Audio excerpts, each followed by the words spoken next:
ഇവിടുത്തെ നിയമമൊക്കെ മാറ്റിയത് കാരണം നീ ആയിരിക്കും ഇവിടെ ഏറ്റവും ബുദ്ധിമുട്ടാൻ പോകുന്നത്. ദേ, എനിക്കിതുപോലെ എന്തെങ്കിലുമൊക്കെ ഹെൽപ്പ് ചെയ്യാനേ പറ്റൂ. അത് സാരമില്ല സോനെ. നിനക്ക് ശ്യാമമോളുടെ കാര്യങ്ങളൊക്കെ നോക്കണ്ടേ? രാവിലെ നിനക്ക് ക്ലാസ്സിനും പോവണ്ടേ? ഞാൻ ഇവിടുത്തെ കാര്യങ്ങളൊക്കെ ഒറ്റയ്ക്ക് ചെയ്തോളാം. അതൊക്കെ നീ ഇപ്പൊ പറയും.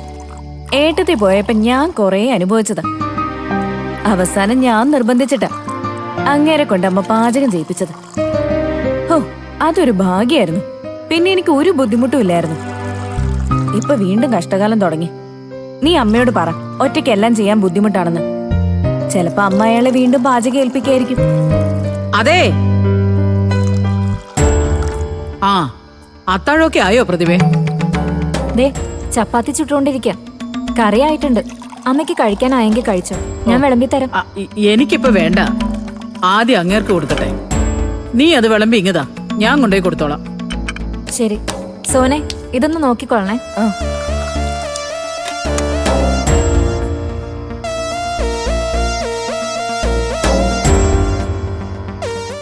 അയാളെ കൊണ്ട് ഇനി ജോലിയൊന്നും ചെയ്യിപ്പിക്കാതെ ഓണം വരെ ഇവിടെ പരിചരിച്ച് നിർത്താനാണ് അമ്മയുടെ തീരുമാനം. നീ എന്താടി ഒന്നും അറിയാത്ത പോലെ വെറുതെ എങ്ങനെ സംസാരിക്കുന്നേ? എടി 20 കോടിയാ കിട്ടാൻ പോന്നേ, ചുമ്മാതെയാണോ? എന്ന് വെച്ച് അയാളെ തലയിലെടുത്ത് വെക്കാൻ തുടങ്ങിയാലേ ബാക്കിയുള്ളവർക്ക് സംശയം തോന്നില്ലേ? അമ്മേ, എടി അതെ, ആനന്ദമാഷ പറഞ്ഞതല്ലേടി, അതുകൊണ്ട് മാത്രമാ ഇങ്ങനെ ഒരു ഔദാര്യം ഞാൻ കാണിക്കുന്നത്. ഓണം വരെ സഹിച്ചാ മതിയല്ലോ. അമ്മേ, 3 ചപ്പാത്തി മതിയോ? ആ, എന്നും 3 കൊടുക്കാറ്. ഒരെണ്ണം കൂടി കൂടുതൽ വെച്ചോ, വേണേ കഴിച്ചോട്ടെ. അമ്മേ, കറി അവിടെ വിളമ്പി വെച്ചിട്ടുണ്ട്, എടുത്തോളണേ. ആ ആ നീയേ സത്യനോട് ഒന്ന് കഴിക്കാൻ പറ.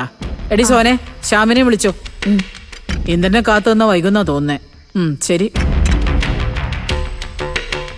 ഇങ്ങോട്ടാ സോനെ, ഞാൻ ചെയ്തോളാം.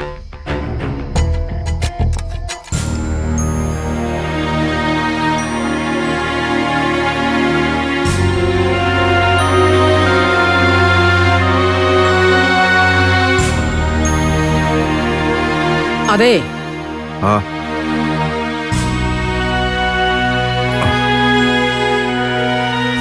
ഞാൻ പ്ലേറ്റ് എടുത്തിട്ട് വരാം. അല്ല, അത് എടുക്കണ്ട. ഈ പ്ലേറ്റിൽ തന്നെ കഴിച്ചോളൂ.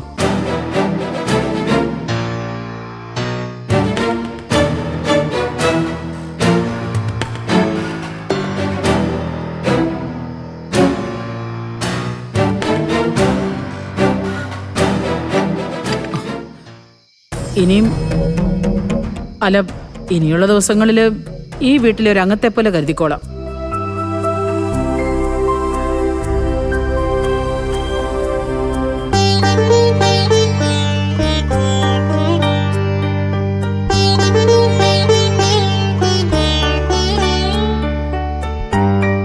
എങ്ങനെ നന്ദി പറയണമെന്നറിയില്ല.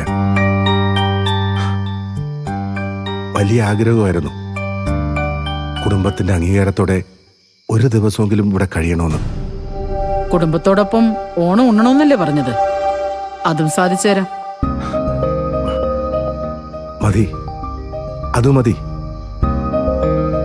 പിന്നീട് ഞാൻ ഒരിക്കലും ഒരു ശല്യമായി വരില്ല, എന്നെ വിശ്വസിക്കാം. അതൊന്നും ഇങ്ങനെ പറയണമെന്നൊന്നുമില്ല, പ്രവൃത്തിയിലൂടെ കാണിച്ചാ മതി.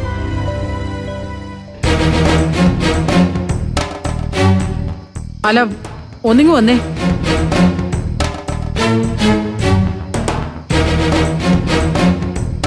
ഇടയ്ക്ക് ഈ സൗദിയിലായിരുന്നല്ലേ പറഞ്ഞത്?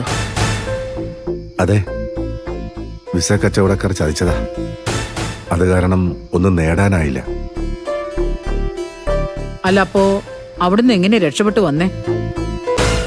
അവിടുത്തെ ചില നല്ലവരായ മലയാളികൾ UAE സന്നദ്ധ സംഘടനയെ എന്നെപ്പോലെയുള്ള ചിലരുടെ ദുരനുഭവങ്ങൾ അറിയിച്ചു. എന്നിട്ട് അവര് സൗദിയിലെ അധികാരികളുമായി ബന്ധപ്പെട്ട് ഞങ്ങളെ അവരുടെ തടവിൽ നിന്ന് മോചിപ്പിച്ച് അബുദാബിയിലേക്ക് കൊണ്ടുവന്നു. അവിടുത്തെ പ്രവാസികളൊക്കെ സഹായിച്ച ഞങ്ങളെ നാട്ടിലെത്തിച്ചത്.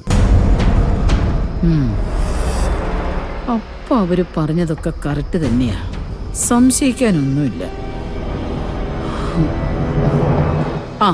എന്നിട്ട് ചിലരൊക്കെ നാട്ടിലേക്ക് വരുന്ന സമയത്ത് കാണാന്നൊക്കെ പറഞ്ഞിരുന്നു. പക്ഷേ അന്നൊരു വിലാസം എനിക്ക് കൊടുക്കാനില്ലായിരുന്നല്ലോ. അതുകൊണ്ട് ആരെയും പിന്നീട് കാണാനോ ബന്ധപ്പെടാനോ പറ്റിയില്ല.